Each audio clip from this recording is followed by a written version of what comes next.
অসম্ভব মজাদার একটা ভুনা খিচুড়ি রান্না করেছি। আসসালামু আলাইকুম।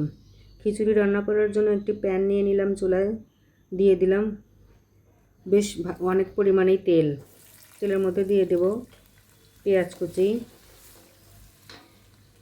দুটো তেজপাতা, দারচিনি, সাদা এলাচ। গোটা মশলাগুলো দেওয়া হয়ে গেলে এগুলো একটু ভেজে নেব। একটু ভাজা হওয়ার পরেই দিয়ে দেব আদা রসুনের পেস্ট। আদা রসুনের পেস্ট দিয়ে একটু সময় ভেজে নিয়ে দিয়ে দেব মশলা কষানোর জন্য একটু পানি।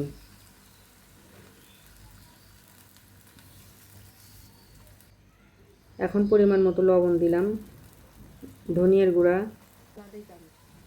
মরিচের গুঁড়া, হলুদের গুঁড়া, আর দিয়ে দেব একটু বিরিয়ানি মশলা।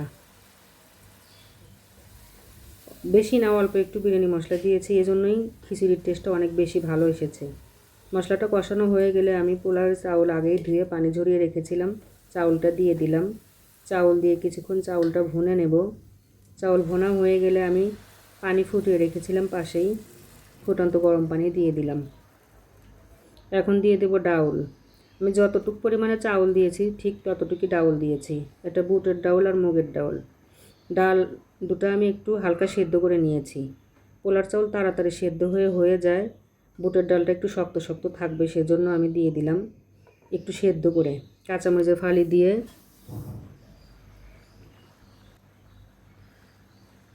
একটু নেড়ে দিচ্ছি, ঢেকে দিয়েছিলাম, একটু নেড়ে দিচ্ছি। এই খিচুড়িটা যে কী মজা হয়েছিল, নিজে রান্না করেছি বলে বলছি না, আপনারা ট্রাই করে দেখতে পারেন। ভিডিওটা এ পর্যন্তই। আল্লাহ হাফেজ।